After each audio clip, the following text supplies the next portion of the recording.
Good morning, mga kapatid kay Kristo. God is good. We believe that if there's one to serve the Lord and all His protection kasama rin ang ating pamilya. Eh ngayon marami rin naglindol. All the way na 2013, ang aming lugar ay 7.2 magnitude earthquake. Maraming nangamatay, maraming tulay na naputol at maraming sibahan na nabagsak. At isa na rin sa aming sibahan ay nadurog, pero only one mga pili na hindi nadurog, nandiyan siya sa gitna. At that time, 7 o'clock, yung tatay ko ay pinatulog sandali habang naglindol doon sa may entrance ng bahay. Pag gising namin tatay, nakita natin kasi na ay bagsak. At yung ang nanay ko naman ay nagpunta sa aking kapatid sa ibang taon.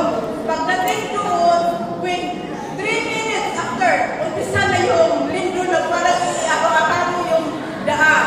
At ang dinaanan na yung nanay ko, ang bridge na putol. At ang mga daanan hindi na madaanan. Maraming na nanapatay dahil na hulugan na yung mga malaking bato. Kaya Lord, salamat. At isa rin po kapatid, mula noon hanggang ngayon, na natin Diyos ay nagpatuloy na gumagawa ng mga himala at kababalatan na napakita siya ay buhay. Kaya mga kapatid, at ako din noon na ako ay marami akong naranasan. Ito ni Pera Position na yung working permit ako dito, mayroon akong nag-alaga na super sibat, super palikot. Kaya habang ako ay nag-open ng garage, yung alaga ko ay tumakbo sa garage at ito ang kamay niya ay nakikip at ito ay nanginginig na. Ako ay takot kung anong mangyari sa akin, ano mangyari sa akin. But our God is a miracle God. Binigyan ko ng wisdom. Yung kamay ng baka, kasi naginginig na, nilagay ko sa bunganga. At after 30 minutes, bumalik yung kulay ng yung sa kamay. Kaya praise the Lord. Thank you, Lord. Dugan pinahagyan.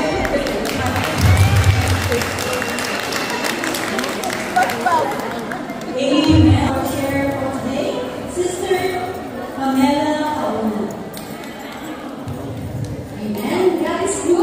All the time. All the time. God is good. Umiyakan ka talaga na napakabuti ko ng ang Diyos sa buhay. At sabi nga ko sa mga salita, ang nais ko na ang maglingkod sa Panginoon, mandalo tayo sa mga pagsubok. Amen. At alam ko po na ilan po sa inyo nakaalam po na pa 2000 last year po, December 23, nung binawian ko ng buhay ang ating pangalawang kapatid. Napakasakit po dahil kapasuhan po, talagang hindi ko lang inasahan na mawalan ng bigla ang ating kapatid. So, my dear brothers and sisters, tunay na kapag sa Panginoon ka, talagang maaalingin niya po tayo. Kaya para paman po nangyari ko sa kapatid ko, hinandal po ako ng ating Diyos na buhay. Dahil financially, hinandal niya po ako, emotionally po, hinandal niya po ako. At sa araw po ng December 23, nung binawian ko ng buhay ang ating kapatid, binigyan din po kami ng isang himala ng ating Diyos na buhay. Dahil yung ating pong kapatid na namatay, mayroon po siya nag-iisang anak sa US. At ang aking pamangkin na ito is under process po yung kanyang papers. Napaka-imposible po na makakauwi ang ating kapatid. Ay, ang ating pamangkin, sorry po. Napaka-imposible po dahil on process po yung kanyang papers. Subalit dahil sa panalangin, sama-sama namin panalangin, nung araw na namatay po yung aking kapatid, yung aking pamangkin po ay pumunta po siya sa American Embassy doon sa Utah. Wala po siyang kadala-dala kahit ano pa man kundi yung kanyang asawa. Nagpunta po sila nagpakasakali. Kapasok pa lang po nila doon sa immigration, sabi po ng barya, wala kang dala, wala kang appointment ngayon. Hindi ka namin papapasukin. Nagmamakaawa po yung aking pamangkin. So nakapasok po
Lalo na talagang sinustain niya po yung aming pangangailangan at pati po sa aming pagdadalahati. Marami po tumulong sa aming higit sa sapat po. Kaya binabalik ko po ang lahat ng pakulit pagsamba sa ating Diyos ng buhay. To God be the glory. Amen. Praise the Lord. Hallelujah. Praise the Lord. Hallelujah. Amen. Tapat talaga ang pangako ng ating Diyos. Amen. Kaya todo tayo bigay sa ating papuri sa Kanya. Amen. And to Sister Pamela, baunin niyo po ito ang salita ng Diyos, ang magbabayad sa inyo, taken from Philippians 4 verse 6. Do not be anxious about anything, but in everything by prayer and supplication with thanksgiving, let your requests be known to God. Amen. Talaga ng Diyos ay mabuti.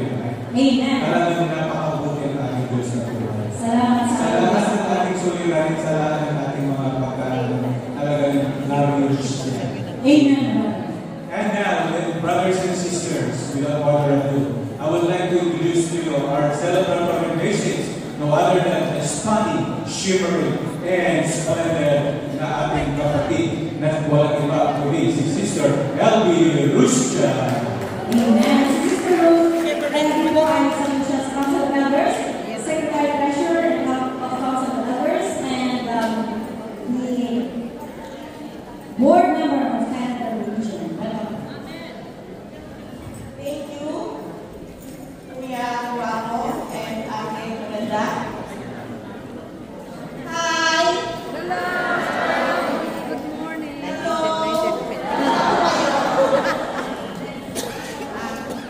Unang-una po, gusto namin, on behalf of the Council of Elders and the Disciple, and Gospel Share, and with our two handsome IDP, Amen.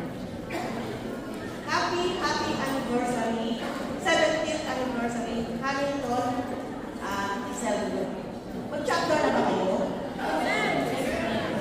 Paano ang dami nyo? Oo, kasi dapat talaga. Bago kayo mag-libo, dapat mag-chapter na rin kayo. Okay po, nandito kami kagabi ni Sister P. Sabi ko sa kanila, pwede bang hindi na ako pumunta ngayon? Pero naalala ko, meron tayong bisita noong Wednesday.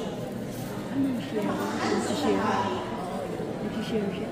At napakabata.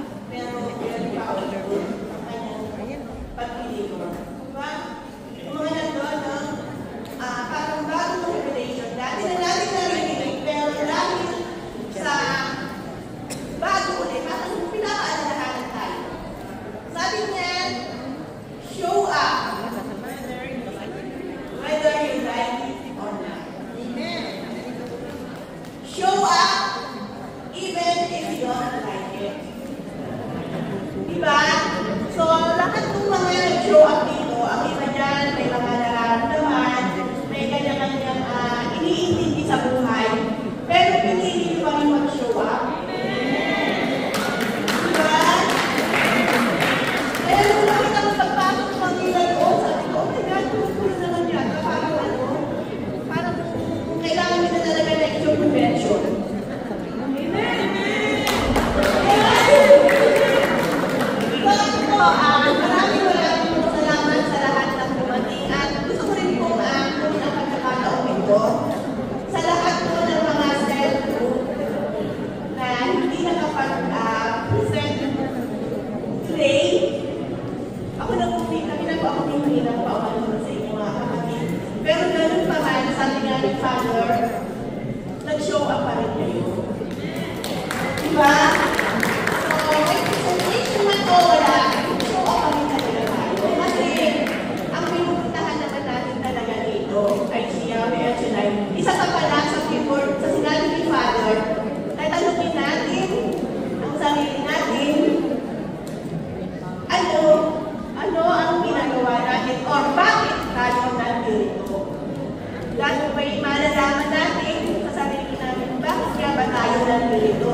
Hindi lang gusto natin kumanta, hindi lang gusto natin sumayaw, pero gusto natin magpasalamat kay Yahweh at sa lahat ng nakikihan ng pinigay sa atin.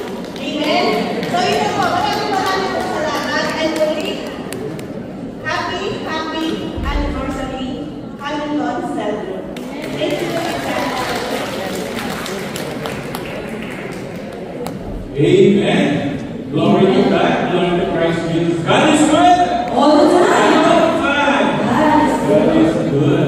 Di ba may kasabihan tayo kung gusto, may tayo, may